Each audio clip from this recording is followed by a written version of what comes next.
जितने भी कष्ट आ जाए ना हमारे जीवन में, तो भगवान से मत कहना मेरे कष्ट दूर करो, भगवान से कहना भगवान और जितने कष्ट आना है आ जाए मेरे जीवन में, क्योंकि अभी मैं मनुष्य गति में हूं, मैं हर कष्टों को सहने की ताकत रखता हूं। सारे कष्ट इसी जन्म में आ जाएं तो अगला जन्म मेरा आनंद में बदल जाएगा, पुण्य में बदल जाएगा, मेरा कल्याण हो जाए। मरने के भाव मत बनाइए। हाँ, ये बात अलग है, ये धमकियां बहुत देती भाई कि मैं मर जाऊंगी, मैं मर जाऊंगी, पति भी कहता यार मरना है तो जल्दी कर दो।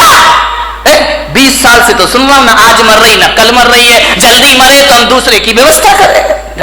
अब तुम ऐसी एज में जाके मरो ना, तुम अपनी रहो ना मैं किसी का हो पाऊं, ऐसे मर के भी क्या करूंगा, विचार करें। मत बनाइए ऐसे भाव। हाँ, धमकी तो देना, बिना धमकी के महिलाओं ये सुधरने वाले भी नहीं है। ध्यान, बिना धमकी के तुम्हारा काम भी नहीं होता। धमकियां दो, जरूर दो। आज से इस पंडाल से एक संकल्प लेकर जाओ, यदि तुम्हारा काम न सुने तो धमकी दो। धमकी देना, धमक मत देना, नहीं तो गड़बड़ हो जाएगा, ध्यान रखिए। इन्हें धमकियां दीजिए, लेकिन ये धमकी मत देना कि मैं मर जाऊंगी, और तुम दोगी भी तो इन्हें विश्वास नहीं होता। ध्यान रखना कि 50 साल से तो सुन रहे यार मर जाऊंगी मर जाऊंगी, तो बोलती रहती है, बकती रहती है, कोई सुनने वाले नहीं है। मैं आपको अपने काम बनवाने का एक सूत्र दे रहा हूं, ध्यान रखिए, बहुत प्यारा सा सूत्र दे रहा हूं। यदि वो बात बोल दी तो ये तुम्हारा काम जरूर सुनेंगे, तुम्हारे मन की इच्छा जरूर पूरी करेंगे। मरने से तो बिल्कुल भी करने वाले नहीं है, ध्यान रखिए। आज से मेरा निवेदन है, अब यदि कोई काम तुम्हारे पति तुम्हारा परिवार ना करे तो ये मत कहना कि मैं मर जाऊंगी। आज से नियम ले लो, ऐसी धमकी देना, कहना मैं आरी का बन जाऊंगी, मैं साध्वी, मैं सन्यासिनी हो जाऊंगी। नहीं आया समझ में? नहीं, तुम्हें नहीं आए, इन्हें जल्दी आएगा, क्योंकि मरने पर तो इनका विश्वास है कि मरने वाली बिल्कुल नहीं है, ध्यान रखिए। लेकिन यदि तुमने कह दिया कि मैं माता जी बन जाऊंगी, मैं आरी का बन जाऊंगी, तो ये सोचेंगे यार हो सकता है महाराज के लपेटे में आ जाए और घर छोड़ करके माता जी बनने। चलिए ध्यान रखिए मान्यवर, बात केवल हंसने की नहीं है। जिस क्षण आप कह रही हो मैं आरी का बन जाऊंगी, मैं साध्वी बन जाऊंगी, उस समय यदि आयु कर्म का बंद हो तो ध्यान रखना, आरी का बनो या ना बनो, देवगति की पात्र हो जाया करती हैं। ध्यान रखिए, सदगति हो जाती है हमारे जीवन में। जब बुरे भावों से दुर्गति हो सकती है तो अच्छे भावों से सदगति क्यों नहीं हो सकती है? जब जिंदगी से तंग आ जाओ तो आत्महत्या के विचार मत बनाना, संन्यास के विचार बनाना। तुम्हारे विचार तुम्हारे जीवन को पवित्र कर देंगे, ध्यान रखिए। मरने के भाव मत बनाइए, संन्यास के भाव बनाइए, वैराग्य के भाव बनाइए। और एक बात और बता रहा हूं, 3 चीज बड़े झटके में होती हैं, ध्यान रखना, संन्यास, दान और आत्महत्या। इन पे प्री प्लान काम नहीं चलता है, ये तो झटका लगा और पटका उठा के। ध्यान रखिए, जो आदमी सोचता है कि मैं आज नहीं कल दान दे दूंगा, वो आदमी जिंदगी भर दान नहीं देगा, ध्यान रखना। क्योंकि आज गया तो सब कुछ गया, भाव बार बार नहीं बना करते हैं दान के। और किसी के यदि महाराज बनने के भाव जगे हो, कल पे मत टालना मेरे भाई, तुरंत झटपट लो, झटपट मिटाओ। मैंने देखा है मेरे से पहले के ब्रह्मचारी जो सीनियर हैं वो आज भी ब्रह्मचारी बने घूम रहे हैं। वो दीक्षा नहीं ले पाए, वो मुनि नहीं बन पाए, वो साधु नहीं बन पाए। क्यों?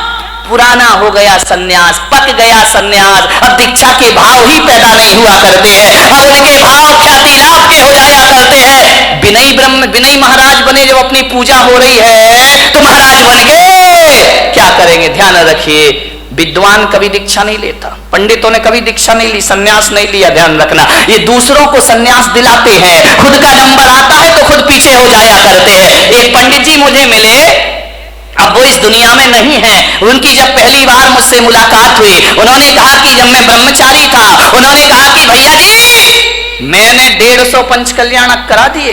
कितने? 150 प्रतिष्ठाएं करा दी। मैंने कहा 150? बोले हाँ। तो मैंने कहा 150 दीक्षा कल्याणक भी करा दिए? बोले करा दिए। तो मैंने कहा 150 बार भगवान के कपड़े भी उतरवाए होंगे? बोले उतरवा दिए। मेरे जैसा विद्वान नहीं। मैंने कहा पंडित तेरे जैसा मूर्ख नहीं।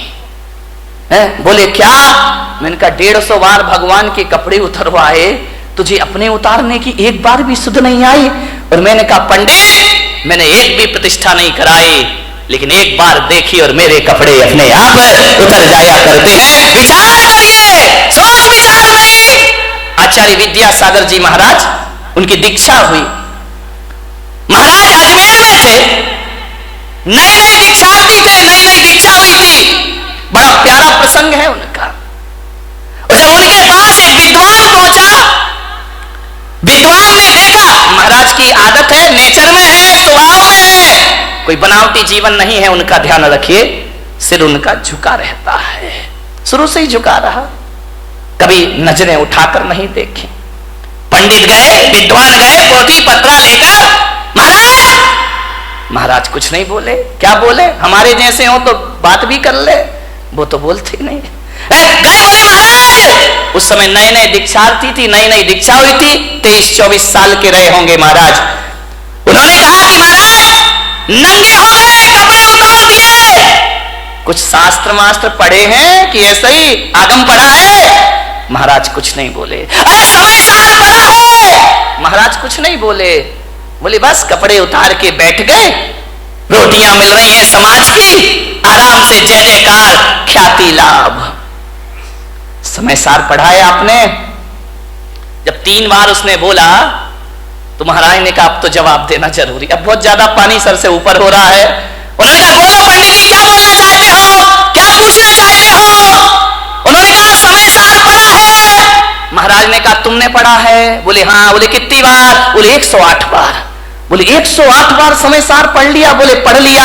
आचार्य से पूछा आपने पढ़ा है? महाराज ने कहा पंडित जी हमने तो 108 बार नहीं पढ़ा है, हमने एक बार पढ़ा और कपड़े उतर गए, और तुम 108 बार पढ़ रहे हो और आज तक कपड़े उतारने की सुध नहीं है। आज तक सन्यास की बात नहीं है, क्या पढ़ा है तुमने?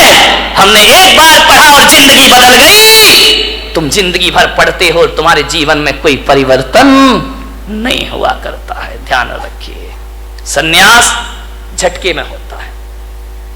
जिस दिन भाव बने तुरंत प्री प्लान नहीं, आज नहीं। कई हैं लेंगे महाराज बुढ़ापे में दीक्षा ले लेंगे, अभी क्या पढ़ा बाद में ले। एक बच्चा मेरे पास आया, बोले महाराज मैं दीक्षा लेना चाहता हूं, आपके साथ चलूं?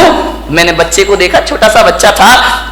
बोले आपके साथ चलूं? मैंने कहा पक्का बता? बोले हाँ पक्का, मैं ब्रह्मचारी बनना चाहता हूं। बाजू में दादाजी खड़े थे 70 साल के। बोले महाराज इसकी बातों में मत आना। मैंने कहा क्यों, क्या हो गया? अरे बोले क्या पागलपन की बात है, ये इतना सा बच्चा कह रहा कि सन्यास लूंगा, दे मत देना महाराज। मैंने कहा क्यों? बोले छोटा है। मैंने कहा दादाजी तुम बड़े हो गए, तुम तो हो गए 70 के, अब तुम चलो। बड़े जाते नहीं, छोटों को जाने नहीं देते, अब करें तो करें क्या, विचार करिए। पहले का वो जमाना था, एक सन्यास लेता था तो उसके साथ 4-4 हजार लोग दीक्षा ले लेते थे।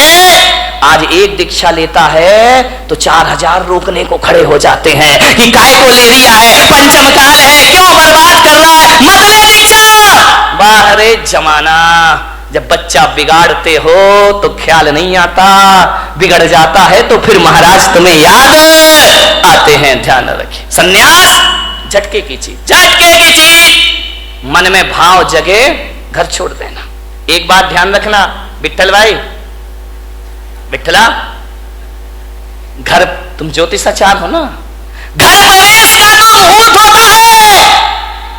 किसी ने मकान बनाया, वास्तु का मुहूर्त होता है, घर प्रवेश का मुहूर्त होता है। लेकिन किसी ज्योतिष ने घर त्याग का कोई मुहूर्त बताया है क्या?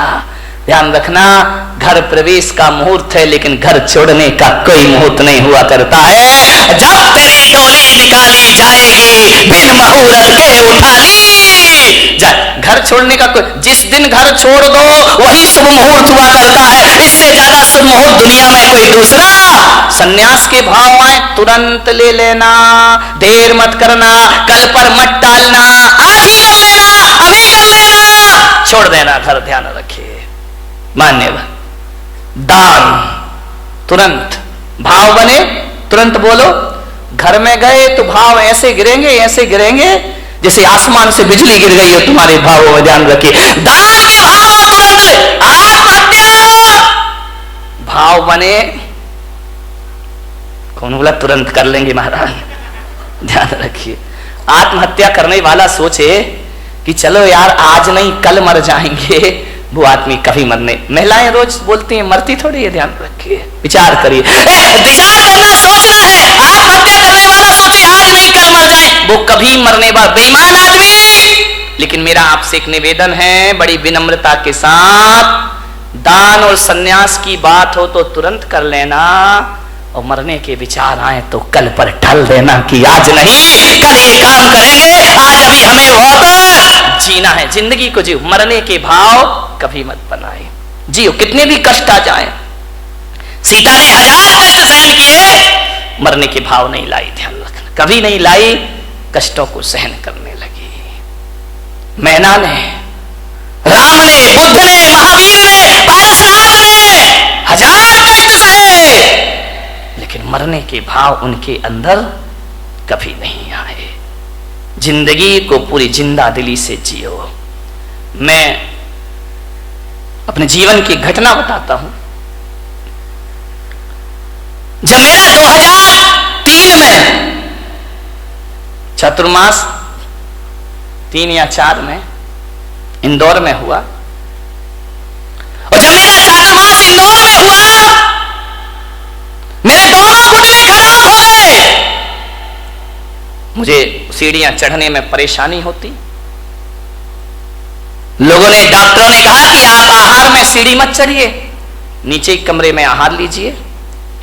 एक पूना के डॉक्टर थे, डॉक्टर संचेती करके, घुटने के मास्टर थे, अब हैं नहीं मुझे नहीं मालूम।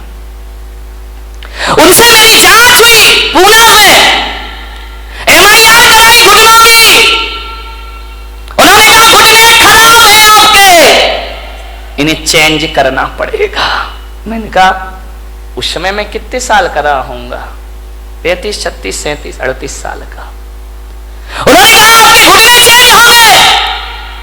मैंने कहा घुटने चेंज होने का मतलब है ऑपरेशन, और ऑपरेशन का मतलब है इस्तीफा, रिजाइन तो देना ही पड़ेगा। दिगंबर मुनि ऑपरेशन तो करा नहीं सकता है, अस्पताल में एडमिट नहीं हो सकता है, इसका मतलब है कि मेरी बरसों की तपस्या बेकार हो जाएगी। उन्होंने कहा आप ध्यान रखिए। मैंने कहा नहीं कराऊंगा ऑपरेशन तो बोले घुटने हैं, घिसते जाएंगे घिसते जाएंगे घिसते जाएंगे, जो घुटने 20 साल चलना है वो 10 साल में खत्म हो जाएंगे, आप चल नहीं पाएंगे। आप आसन लगा के ना बैठे। मान्यवर, जो आप मेरे कमरे में यहां पे देखते ना, मैं इस पर बैठा हूं, ये मेरा शौक नहीं है पैर में, इसलिए मुझे इस पर बैठना पड़ता है। बाकी सिंहासनों से हमारा कोई मोह नहीं हुआ करता है, ये समाज की व्यवस्था है। उन्होंने कहा कि पैर मोड़ के नहीं बैठना, तकलीफ होगी आपको। तकलीफ इतनी बढ़ी इतनी बढ़ी इतनी बढ़ी इतनी बढ़ी 2007 तक कि मुझे बिहार करने में दिक्कत होने लगी।